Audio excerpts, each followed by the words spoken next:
DJ New Era, the Alabama Crimson Tide college men's and women's basketball DJ. He's currently on a world tour right now, the Summer Rundown Tour. Such a pleasure to have you here, DJ New Era. How you doing? I'm good, brother. I'm good. Good to see you on the platform. I know you're a big sports fan. Looking forward to talking with you more about what you got going on in your career and your success. Yeah. You did your research on me. I like that. On the tour for quite some time, Summer Rundown Tour. Tell us about your success on tour. And I know you were just in Hawaii recently. So how was your Hawaii experience? Oh man, let's start with the first part, the success part. It's been good. A lot of these gigs are based off of relationships. So, and I pride myself on that as far as building a career. You want to keep a good face card and you want to make sure you shake hands with the right people. And you also want to make sure, you're investing in your money into something that makes sense for longevity. So, that's the upside to the tour so far. And then, I was just out there in Hawaii, what was it, 3 weeks ago, 4 weeks ago? And man, I kid you not, when I first got there, man, it was raining bad. I was like, dang, it's going to be like this the whole time I'm here. And I was telling my girl, like, she was like, you still want to go hang out and, jump into a waterfall? I said, hell yeah, I want to still do all that stuff. I'm like, I'm hoping the sun come out. So when I got out there, we gave it a couple of days. The rain died down. We were able to, rent a car and just drive to a lot of places. I had to go through my phone and look, but a lot of the places on the island were pretty much like 20, 30-minute drives. But, in the process of making that drive, you was able to see a lot of dope stuff. And a lot of my DJ partners out there, man, were giving me spots to go eat at. And a lot of the local spots, man, were on point. So, I'm not hating on Hawaii. Hawaii is a beautiful city. The music scene is very different. I want to say the Latin culture out there is pretty big, pretty big. And Afrobeat was pretty big too. So I had a good time playing a lot of variety of music other than just, hip hop, which is pretty much what I play here a lot in my home state. I was able to mix it up and, it made me appreciate the culture a lot more. Now, we talk about your experience in Hawaii. I got to ask you, what was your favorite food spot in Hawaii? Oh, man, let me go through. Hold on. You got a tough one right there because, hold on, let me see. My boy Slick gave me a lot of spots. Damn. Hold on. You stumped me on that one. I can't think of the name of the spots, but all I remember was it was one spot. It was like a brunch spot. And the chicken, it was different. Put it to you like that, it was different. And what else did I enjoy? Man, it's I had to go on my other phone and look because he sent me so many spots. And my girl was like, we just randomly picked the closest one to the hotel. And when we got there, the treatment was A1. The only thing that I didn't find, tasty was the iced tea. The iced tea was a little different because, I'm from the South. And, when you mention iced tea or sweet tea, you get a whole thing of tea. It's loaded with sugar. So when we started drinking the tea over there, it was dry. And the lady was like, you got to add sugar. So we still adding sugar. It didn't taste right at all, man. You're on this big tour right now, touring all over the world. What can you say has been your enjoyment so far in just the touring aspect? And what have you learned from the different cities that you've been involved with? Oh man, that's a good question. I just came back from Minnesota this past weekend. I was out there with my partner DJ Wands. And my favorite part about being on tour, and just to answer that question, is the sightseeing, man. You know, he took me by the Mall of America, and we in this mall, man, and 3 floors with over 300 some, 400 some stores damn near in that mall. But when you walk in, you had a giant roller coaster right in the center. And I'm like, wow. So he was taking me to like a lot of shoe places. I'm a huge shoe fanatic. I love shoes. And to be able to see shoes you see online, shoes that you probably won't even see unless you're online, some of these stores had the actual real shoe. So I'm like, man, I got to come back because I didn't bring enough money to do all of that.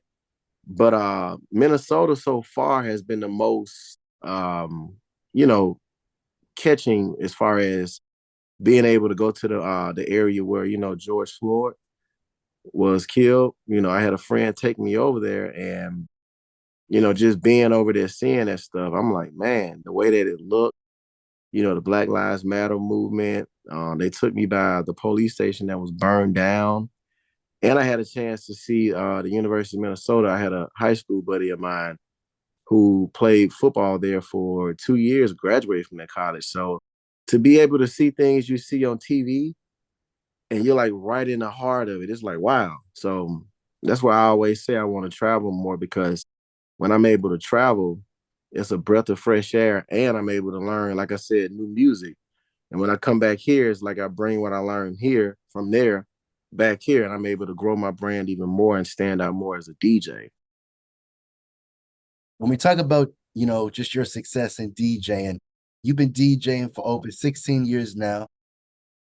I talked about just what you enjoy about the tour aspect the life of things. But we're talking about your success in DJing over 16 years. What has been your enjoyment in DJing? And looking back on your career, I mean, when did you realize you wanted to become a DJ? I realized I wanted to become a DJ in college when I got tired of working that 9 to 5 and trying to go to class at the same time and be a father. Somebody came to my dorm room. We had a study session, and when you go to what's it called, a PWI? Yeah, PWI. All of the black folks kind of stick together. So we would always have studio sessions, not studio sessions, but study sessions where we had the music turned up loud, and you're supposed to be doing homework and studying, which was the case. And I pulled my CDs out from the bed with like over maybe 1,000 CDs in 4 cases. And so, back then, this was in 2000 and I want to say 2008. They had Windows Media Player, and you can just drag a CD out, put it in there, it'll load up all the songs, and you just click on what you want to play. And I just set the vibe while everybody was doing homework. And my partner came back the next day and was like, yo, my birthday party is coming up in 3 days. You should DJ it. I'm like, bro, I don't DJ. I'm just a CD guy. At the time I was selling bootleg CDs around campus, making mixtapes for people to just vibe to, $5 here, $10 here, just to keep money in my pocket. So I did the party, and it was a huge success, made some money. And at the time I got introduced to the Greek life at Alabama A&M, which is in Huntsville. And, Phi Beta Sigma, shout out to Phi Beta Sigma Fraternity Incorporated. That chapter at A&M gave me a lot of opportunities to, just keep my name on campus. And just working with them led to doing stuff with Sigma Gamma Rho, Delta Sigma Theta. And all of these came from, going to college at a PWI, but I hung out at a HBCU all the time. That's where I was when I wasn't doing schoolwork. I was down there. And so I can appreciate that aspect of it, because I made a lot of good friends. And a lot of the friends whom I DJ for in college, I've done majority of their weddings. They still keep in contact with me. So, that's the upside to it. So in your success in DJing, it involves a lot of traveling, a lot of places that you're in. Obviously, you've had residencies in tons of places so far. You've done things, of course, in Alabama, Las Vegas, Florida. You've had some stops in Utah. You've had some stops in Washington, D.C., Idaho. What's been your favorite place to play? And as far as a residency spot? Oh, man, believe it or not, the Las Vegas, as crazy as it sounds, because, Vegas is a tough market for any entrepreneur when it comes to music, because it's, everybody just thinks you got to go to Vegas and get on the strip and get the bigger gigs. But I would say working with Soundbite Entertainment is they're a booking company based out of Florida, but they outsource DJs to Las Vegas, and that's how I get my entertainment. I mean that's how I get my opportunities to go out there and work.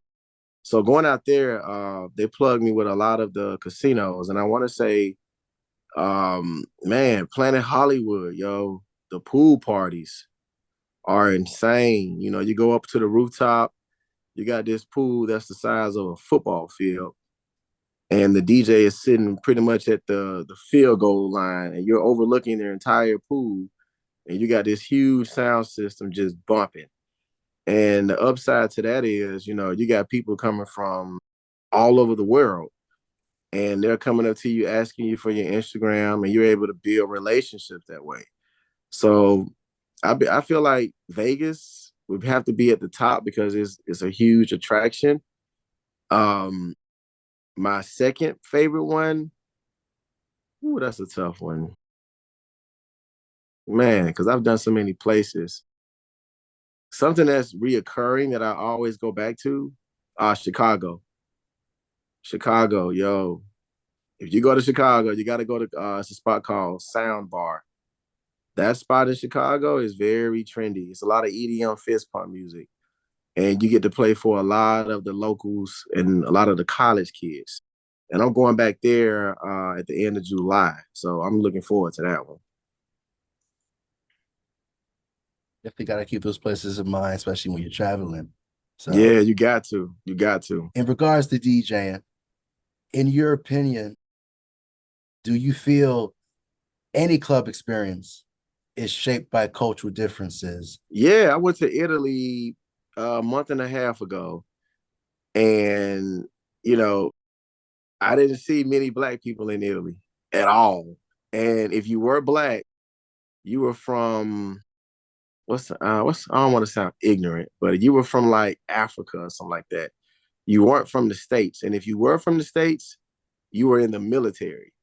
So the club that my homeboy got me booked at, you know, was very heavy on Latin and Afrobeat, very heavy on it.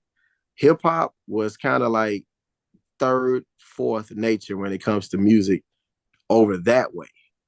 And I can appreciate that because here in Alabama, I don't really have a lot of opportunities to just play Latin all night or Afrobeat all night. I can play it, but to play it all night, it makes me well rounded. So, and I think that was the first overseas gig I ever had being in Italy. And like I said, when I go to Chicago, very when it comes to culture, I didn't see many black people inside of the club that I did. But at the same time, working for the University of Alabama, you know, it's prepared me for situations where you may just have a certain race and not see what you're used to. Meaning, you know, you got to make sure you have EDM music. You got to make sure you have top 40. You got to make sure you have your hip hop. You got to make sure you have your key records. And so that's, you know, doing that right there, it prepares me for the stuff like Must be a lot of fun going all around the world and seeing new things and seeing how different people react. that. You'd be surprised, man. You'd be surprised, yo. One thing I noticed when I was in Italy, man, you know, the women they're not used to seeing like black guys.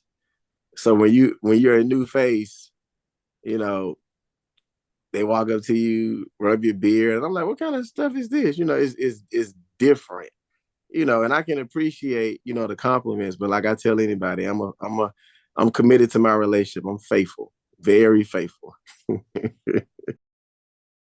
Everybody's got a certain style or a certain way that they mix certain music and things. Some of the way that you mix is a bit of everything, you know, whether it's disco, reggae, rock, hip hop, house, and top 40. You know, how important are those genres to you? Very. I mean, like I said, I came up in the hip hop world heavy. That's what I started off on. And, you know, that's what I thought it was. Just learn the hip hop and you'll be able to just travel the world with it. But now it's like, if you don't know, I'm not going to say rock and roll, but if you don't know top 40 for sure, because people love to sing and, you know, top 40 records come with a lot of singing sometimes. If you don't have that, if you don't have that core Latin, that core reggaeton. If you don't have that, if you don't have any type of reggae music or Afrobeat music, you're not gonna make it nowadays, because clubs, from what I'm seeing, the bigger clubs, the clubs that I've tried to get into, it's a club in, I want to say, South Carolina. I can't remember the name. It's yeah, matter of fact, it's called World Night, something like that. Huge club, and they only do Latin parties. That's it.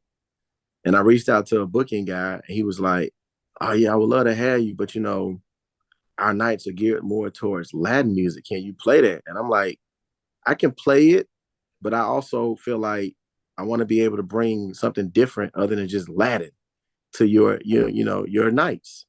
How can we make it work? And the promoters want the Latin-based DJs. So a lot of the club scenes, the clubs are going towards Latin because that's a big, big genre, big genre. So I put my time and effort into putting together crates.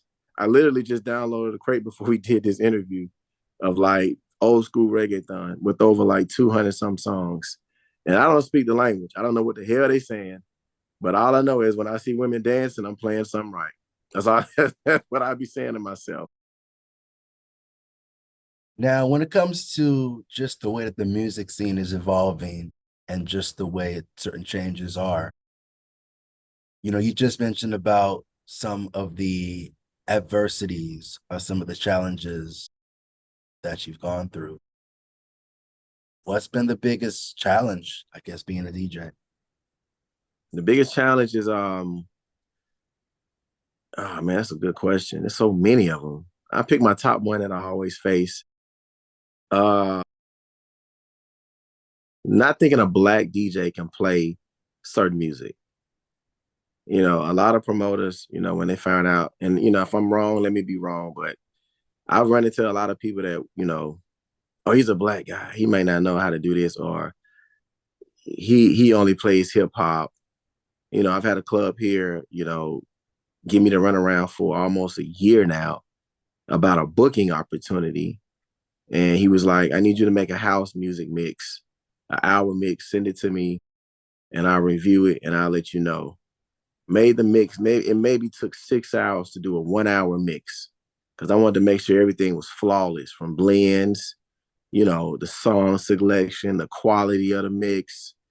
And I put it on my site called, I put it on this site called mixcloud.com. And when I put my mixes on there, and when you hashtag house music or hashtag deep house, 90s house, a lot of house DJs that gravitate towards that mix. So when I uploaded, I had a lot of house DJs reach out and say, yo, the mix was flawless. And this guy that does the booking at this club here, never got the time to even listen to it. He never hit me back. He never acknowledged it. And after about a good year or so, I hit him up and was like, yo, whatever happened to that mix that I sent? And he was like, oh, you know, we're pretty much sold on our rotation. We like the rotation of DJs we have. Something opens up, I'll let you know. I'm like, wow. So you never really listened to the mix, man. And at this point, I'm like, I don't even want the gig anymore because I felt like it was much so about, me being black and me doing, top 40 clubs here, open format clubs, hip hop clubs here, me working with hip hop artists. That's what you think I know just because you see me with it, instead of giving me an opportunity. So that's the biggest challenge, man. The biggest challenge. And because you're a DJ and you travel over the world, how do you keep up with the current music trends? I know there's probably a challenge with that as well. So, Man, bro, it's the worst. My son, he's 19. So when I'm around him, I'm always asking him, what are you listening to? And he'll throw me like 5 or 6 artists I never heard of. But when you go to the Instagram, thousands of followers, legit comments. And, I'm able to come home and pick out the top 3 songs. He'll send me the top 3 songs from every artist. And I add it in my mix. And when I do like a prom or something, the kids know it automatically. So I don't go to TikTok and just watch videos for the top music. I feel like the best way to get it is through, for one, YouTube. Two, the radio still plays a part. Listen to the radio, what they playing. And then if you have kids, your kids are your biggest help because they may know something you may not know. I may only know this. They may come in and say, well, you got to learn this too, Dad, to make this sound good. So that's a challenge too still. So it's about just staying afloat, right, of everything that you got going on. Pretty much. Pretty much. The older I get, I start to realize things change. So I'll do my best to keep up with the times. And I feel like if you keep up with music, even if you're over the age of 50 and a DJ, you'll be good. But at some point, you're going to have a breaking point and be like, all right, I'm tired of listening to this. Let's switch it up. But if you love music, I love music and I don't foresee it changing. I just feel like at the end of the day, I want to incorporate something else with what I got going on to make my brand stand out other than just being a DJ. What else can I do to make that stand out more? And that's what I've been trying to figure out. When we talk about your success in your career as a DJ, you're obviously the men's and women's basketball for the Alabama Crimson Tide. I know it's probably a ruckus. I know it's probably a party up in there, especially with how the South gets down. When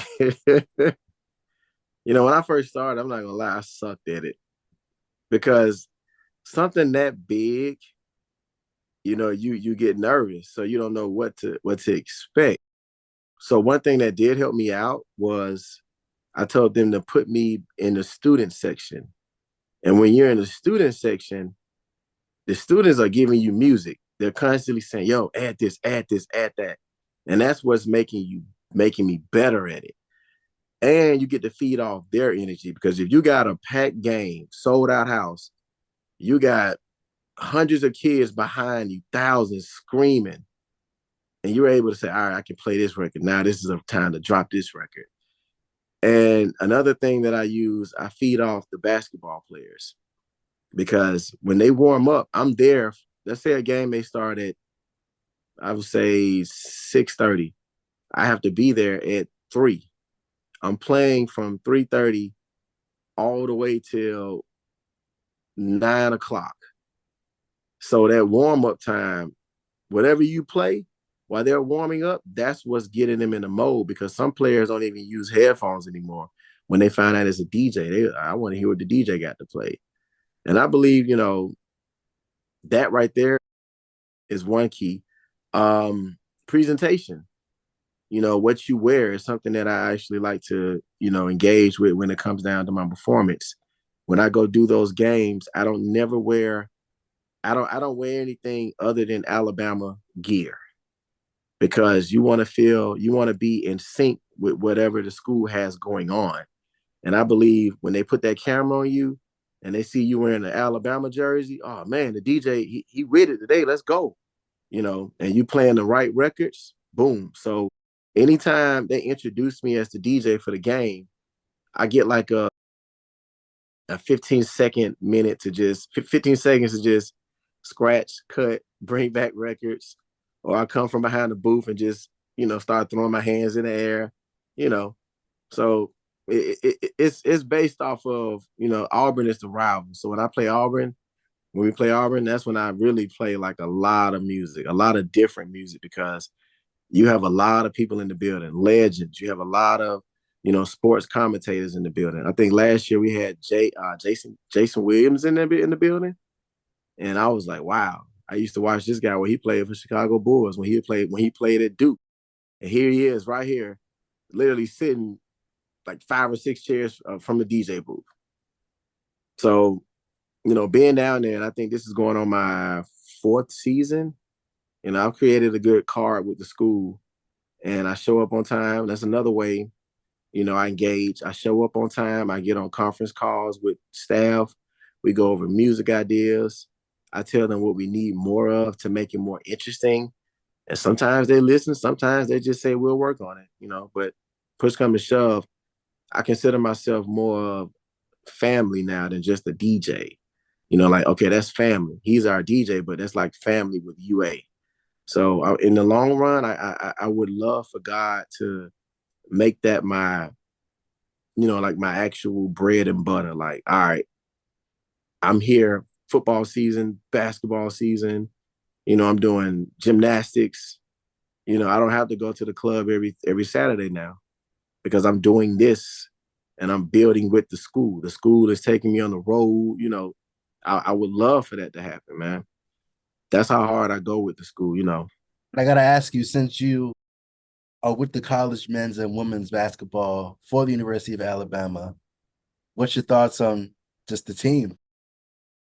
Let's talk about the girls. I like the girls the most. And the reason why I'll say that is because I'm not saying the men's don't give you the family vibe, because they do.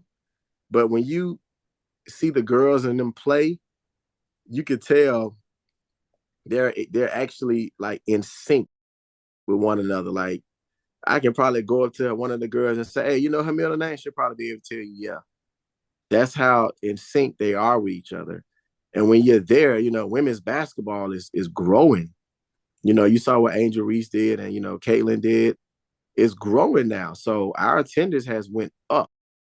And when you got a pack, like I think the LSU game and Auburn game, packed. And to see that, it's like, wow. And when you watch the men's, the men's gonna do what they gotta do, regardless. That's a big draw now. I think we're gonna be coming in ranked number 1 this year when the season starts. But if I had to actually, let's just say guys say, all right, I want you to just take off, but you gotta pick between the men's or the women's game to go actually sit down and watch. You can only watch one, but just take off for one game. I would pick the women's all day, because you're able to actually go out on the court, talk to them, have one-on-one. It's less rules. It's not actually controlled as much as the men's are. Even though the men's games are packed, you're still able to meet the players. I actually had a chance to talk with and meet Brandon Miller, the number 2 pick, 2 years, year before, last year. Yeah. I was able to meet him. I got his number. I still check in and, I still keep that report card with him every now and then. But the women's is growing. So I'm really excited to see what's going to happen with that this year, more so than the men's. When we talk about just your success and just the growing aspect of things and just being around different people, there's a balance, right? There's a balance in certain things with the crowd and just what they like and what they don't like. In your career, how do you see the balance of giving the crowd what they want and treating them to an experience or something that's new? And is there a certain criteria or pure subjectivity as far as selecting of what you want to play? That's a good question. Alabama is big for football. That's what we're known for, football. So now we're able to bring in basketball, and it's pretty much gotten almost to that level of football. So when I'm DJing the games, one thing I notice, Alabama has a lot of old heritage, a lot of older fan base. So they may not be up to date on music. So one thing I pride myself on is I create my set geared around just fist pump, upbeat music that has less words. And if it is words in it, it's fun music. And I only play the hip hop during warm up time. But when it's time for game time, I always say everything has to be high energy, high energy, high energy. Because if the fans are in the game, your team is in the game. That's how I look at it. And if your team is in the game, you're doing something right. Because if we're down 5 points and you got the music pumping, they're feeding off you. They're feeding off the vibe you create. So you got the band and you got the actual DJ, which is me. So you got 2 vibes that are creating. So if the band is coming with something hot, you got to come with something hot too. Because the band may bring him out of the band. Let's say the whistle blows, it's timeout commercial. The band to kick on right there.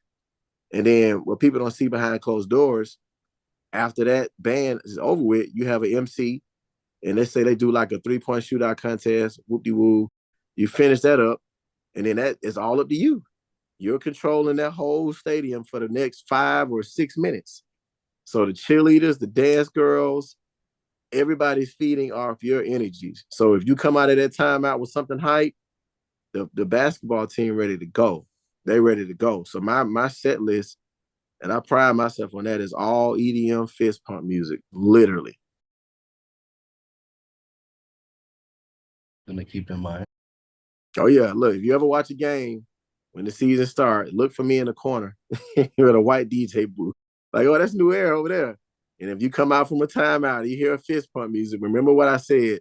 It's all about energy. You have to bring energy because people feed off that, man. Obviously, the relationship with the crowd is crucial, and it can be a fragile one too because of just the way people may react to certain things and how they feel, of course. How do you see the balance of giving them something that they want as far as also treating them to something that's new? Mm. Woo. Well, this DJ, we take a lot of risk, a lot of risk. So let's say Drake, Drake and Sexy Red, they got their Rich Baby Daddy song. It's a dope record. I like it, but Alabama is more pride on family fun. So you have to stay away from music that's not geared towards family fun. And if you look at my Instagram page, you don't see. I don't think it's not none on that at all. If it is, it's quick. You don't see girls bent over dancing in my videos when I do like recaps, because when you put the A on your chest and they give you an opportunity, you're representing them. So what you post, it represents the college. So I pride myself on being able to be creative by, okay, so you got a Drake Rich Baby Daddy song. All right, let's go get an edited up tempo version to where they're not saying half the words. You just got the beat and you got somebody else going behind it doing something totally different. And that's what I think makes me stand out. I never like to play the original song unless it's something that where you just can't get around or where you gotta play it. I always try to find an upbeat version or an EDM version, because when that music pumping, you're doing something right, man. And you mentioned about just the music aspect of things, of playing certain tracks and having certain things in, having certain people figure out stuff during the song, maybe if they're like yelling out the song lyrics or whatever it is, right? Obviously, transitioning from one track to another is also a big thing too, because you don't want to do one transition and it messes up the other and it just messes up the whole aura of everything. So as a DJ, what makes a strong transition from one track to another? And how do you see the importance of establishing flow versus creating tension? Well, let's say what makes a good transition is you don't have to use a sound effect. Most DJs I know use sound effects to cover up a transition. Now, you can make a sound effect sound good to cover it up, but at the same time, it's a time and place for everything. So when I'm doing the basketball games, you don't want to have a bomb effect or a gun sound effect, going off in the stadium. It's not going to look good on your end. People going to think somebody actually shooting in there. But I believe as far as creativity goes, let's take it back to the club scene. I start off with all my records are A, B, C. This is radio talk. A records being your strong records. Those are the records you're going to hear at the peak hours. The peak hour to any club is 12:30 at the least. And then you got B and you got C. B being your records that are still hot, but not as hot. C being your records that are just like, all right, I remember that record from 2018 or 2019, and it still sound good. Those are the records you play when you start off. You play your C first, you go backwards. You play your C first, and you work your way up. And if you want to sprinkle a little bit of A, you can add a little bit in. But just remember, if you add an A record in this early, you may have to run it back at this time because somebody else didn't hear it. Because at the same time, people are going off your vibe. You create the vibe. You create the vibe and set the tone. And I believe I don't have per se I have playlists, but when I go do a party, I don't just actually say, all right, this is the playlist for that party. Because if you think like that, you're gonna limit yourself. Be like, all right, you're gonna only stick by what's in that crate, or you're actually gonna take the time out while you're DJing to read the crowd and be like, man, you know what to go good here? Let me throw in a Lizzo record here. Let me throw some in right here that's not inside your crate. So I kind of wing most of my gigs. It's dangerous, but it also makes you a better DJ. It makes you a well-rounded DJ. When I was in Minnesota DJing, the club I did Saturday night, I kind of just sit back and I watch my homie start off.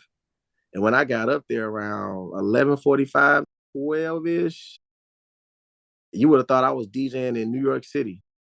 The DJs in New York, they let the record play for 15 seconds and they in and out quick. Everything was a quick motion and the crowd was engaged the entire time because it's something different.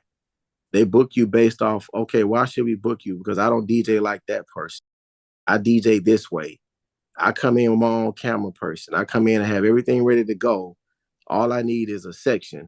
I don't really drink like that too. So that's another thing that I stay away from when I'm actually DJing. Unless it's like, all right, you can't work around it. A shot ain't gonna hurt it too. So that's how I look at stuff, man.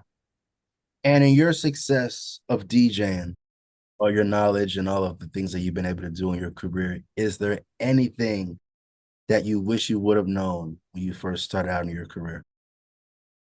Ooh, that's a good question. Nobody's ever asked that. That's a damn good question. Um, Something I wish I had known. Yeah, that's a good question. Well, I knew it, but I didn't take advantage of it. Okay, when I finished college, I wish I had known that I should have lived in a city that was a tourist attraction. Because if you have a city like, let's say, I love Orlando. Orlando is a dope city. You got people coming from all over to Walt Disney World. So when these people are coming over, they're going to the clubs that you're going to be at. And these people hear you. And let's say you may have somebody from the NBA, a person that works at BET, just in the club hearing you DJ. They may say, all right, we're going to go get that DJ's information. I like him. I want to bring him out here to this area. I didn't think like that. I thought, all right, I'm done with college. Let me just build my name up here, which is, still a good thing. I'm not knocking it. But at the same time, my city is not really a tourist attraction city. You don't hear people saying, oh, I'm going to celebrate my birthday. Let's fly to Alabama. You don't hear people saying that. And it's not nothing against it. But when people book me and they always ask, where are you from, man? I'm from Alabama. Wow, they got DJs in Alabama? And people say all the time, you should move, you should move. And I'm like, nah, I think God has created a foundation here for me. So I kind of feel like at the end of the day, if it was meant for me to move, he would have told me that a long time ago. So all he's doing is doing what I asked him to do. And sometimes prayers take long to answer. And I'm learning to just be patient. And when the opportunity comes, just make sure I'm prepared to receive it and go handle business. So like a lot of this, the things a lot of the dates on that flyer that are laid out, a lot of those are just, coming from just, like I said, building relationships and just prayer. Like that gig in Hawaii, people don't know. I only had one gig booked in Hawaii, and that was at the Manifest. Literally, that's it. And somebody was like, "You're gonna go out there just for that and do that?" I said, "Hey, I've never been." Just so ironic, I booked my flight. Me and my girl put in on the hotel. She helped me out. She supports me a lot. And just so ironic, 2 weeks before I flew out there, a partner of mine was on the other side. What's the other side of Hawaii? What's the other island called? Maui? Yeah, he was over on that side, and he had DJ gigs over there. So when I told him what island I was on, he was like, "Oh man, I met some DJs on that side."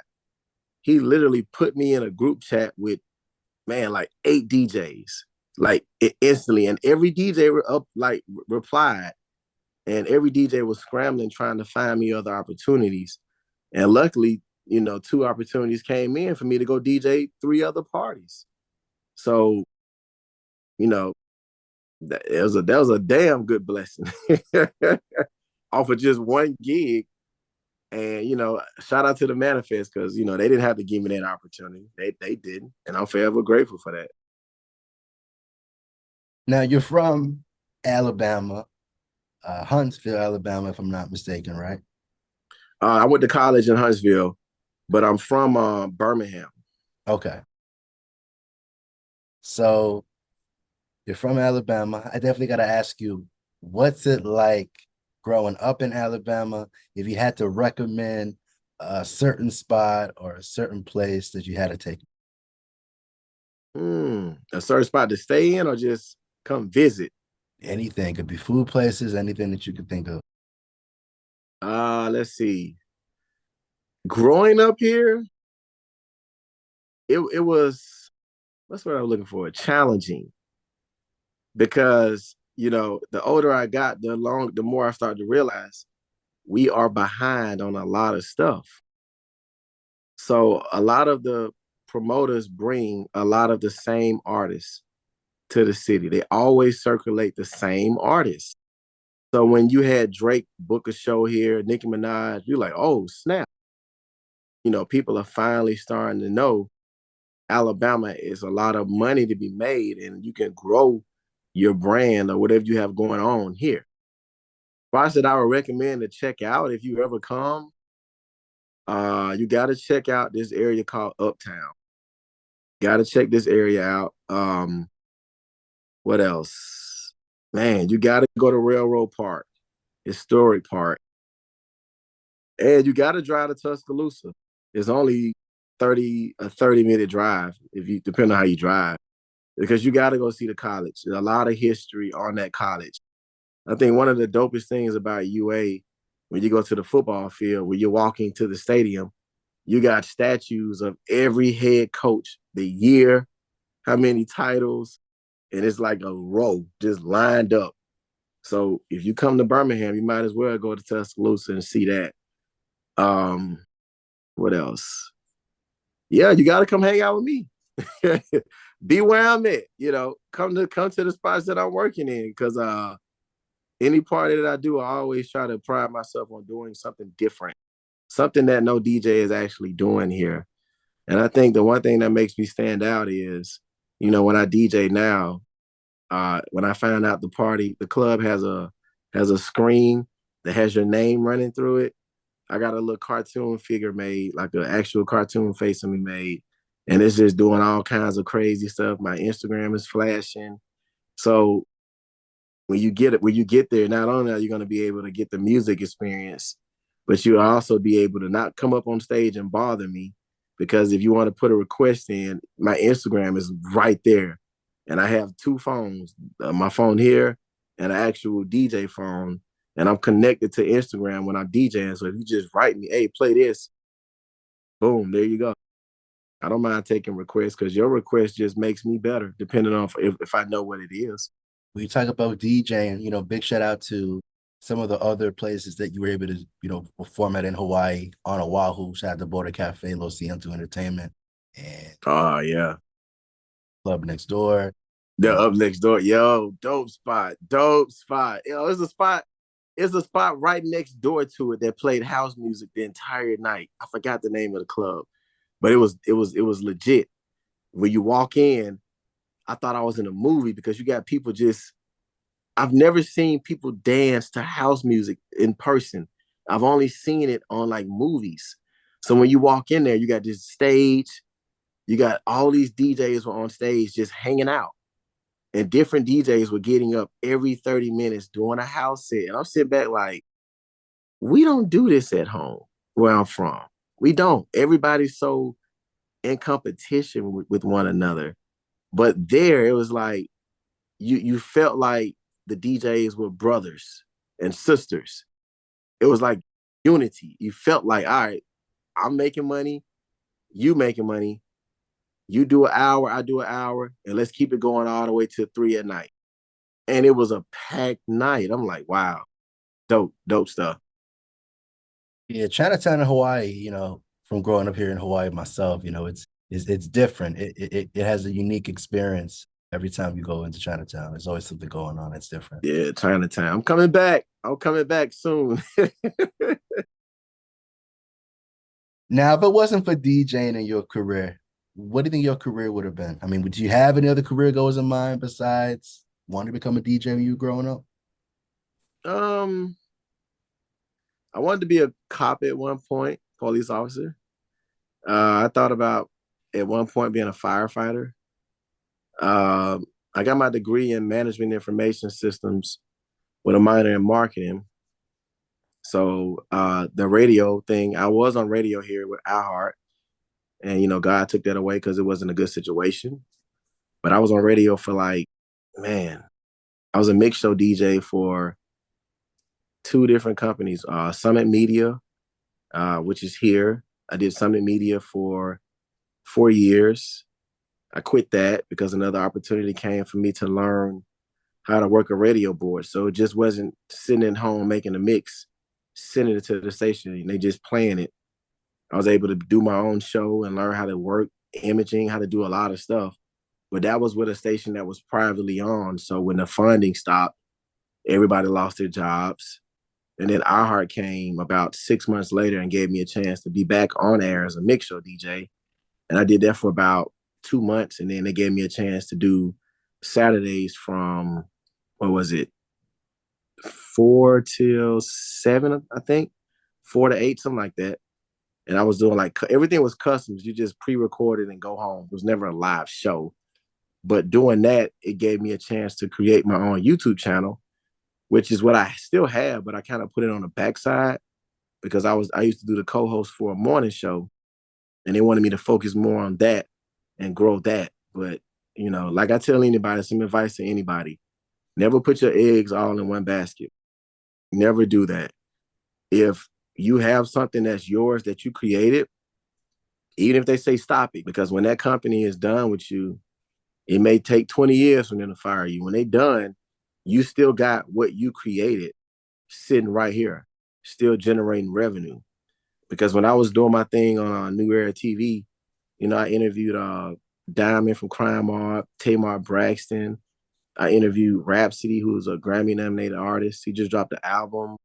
I interviewed Mo3, Flow Rider, Pooh Shiesty, and who else? Man, a lot of people. Damani, T.I.'s son, and all of this is on my YouTube channel, and it's still up. I put it on the back burner, believing in somebody else's, show, and it didn't work out the way that I thought it should have worked out. And here I am now. I got an opportunity to rebuild it, but God right now is allowing me to, travel and build my brand up as an actual DJ, which is what I really truly wanted to do from Jump Street. And I believe the radio will come back at some point. It may take 2-3 years, but when it come back, I learned a lot. And I learned a lot about contracts. I learned a lot about what you say I can and can't do. I'm gonna need all that in writing. And I learned a lot about, okay, severance pay. I learned a lot about how to actually work a morning show, how to look for content, how to do imaging. So when it comes back, I'll be able to set the tone as to what I want, because I have 2 years experience as a co-host on a show, and I got 8 years experience as a mix show DJ / radio job. So, Before we even got started on the interview, we're talking a little bit earlier about the music marketing, the music side of things, the entertainment side of things in your career. YBN Nahmir's Rubbing Off the Paint was a big hit, not only just in the South, but also worldwide. I know that you've had a big part in that record. Can you tell us about that success? Oh man, yeah. YBN Nahmir is from the east side of Alabama. It's the east side. So when the record came out, partner of mine, who's a heavy hitter DJ Efeezy with me, he was like, "Yo, you got somebody sitting in your backyard right now that's about to take off." I'm like, "What you mean?" He's like, "Yo, he sent me the link. The guy was on World Star." And I'm like, "Who is this dude?" I didn't know who he was. He was like, "Yo, the dude is from Birmingham. You know, Chris Brown co-signed this guy." I was like, "Oh, snap." Go to Chris Brown page, put up some content, and said, "Whoever this is, this video is dope." I mean, the video shot up a couple million in 2 days off of one cosign. Reached out to his team, was able to get his management number. And you know, when you're young in the game, you're gonna want to bring up your homies, bring up your crew, bring up somebody that was backing you from Jump Street. And I respect that. So I played my background role as far as, all right, you know what? I don't gotta be a DJ. It's cool. Just let me know what you want to do with the record. And he was like, yo, just turn me up. Done deal. I kept my word. And as far as being a mix show DJ, like I said on air, you know, for almost 8 years, this is the only artist. It is two plaques for him behind. It's two plaques. So there's another one in the corner. I can't, let me see. The other one is Bounce Out with that. It's two records that I took responsibility for and breaking. This is the only artist that ever acknowledged me and my hard work. When it come down to record labels and A&Rs, this is the only artist that said, all right, we're going to make sure I give New Era a plaque or two plaques. And, you know, I'm forever grateful for that, man. You know, shout out to YBN Nahmir. It's all about the growth and the development and how you just stay consistent with everything. That being said, what are the future goals? What are some of the plans that you have? And when you look back, what do you want your legacy to be? My legacy to be, I want people to remember me for the guy that set the boundaries, that set the standards high for DJs from Alabama. You know, anytime I meet younger DJs, I always tell them, hey man, pay your taxes. Anytime somebody send you a 1099, fill it out. And anytime somebody gives you a 1099 and the gig is say $500, bro, just set aside $50. They're like, why? I said, bro, because you set aside money every time you put gas in that car, tax write off. Any piece of equipment you buy, tax write off. Clothes you buy for that gig, tax write off. Cell phone bill, tax write off. You know, set it up, set up your social security. My end goal, I would love for it to be, you know, full time with UA, because right now I'm only just like part time during the season. I would love for it to be full time and I can retire out working with UA. And I would love to, you know, be back on radio with my own syndicated show, whether it be a seat on the Breakfast Club or whether it be my actual show. And it doesn't have to be on an iHeart platform, you know, because radio world is so big. When I say big in the sense of so many outlets, but it's small as far as it's like a tight circle. And they don't like letting new people in. It's rare. And I got lucky to get on that radio show, but I think God gave that to me to show me the possibilities and the fact that I can do it, and it's not hard to do. And I learned as much as I can. So I definitely want to leave behind, you know, my advice. That's my biggest thing, my advice. And if I can help the next man out, that'd be great. You've definitely been great, brother. And keep up the great work in what you're doing. And I appreciate your time, my friend. My guy, anytime, man. This is fun, bro. I can appreciate it. You asked some good questions, man. You didn't ask the same stuff. If you had asked the same stuff, I'd have been like, uh, but I'm actually going to share this. So when it's done, let me know and I'll help you push it, man. Appreciate it, man. All love, dog.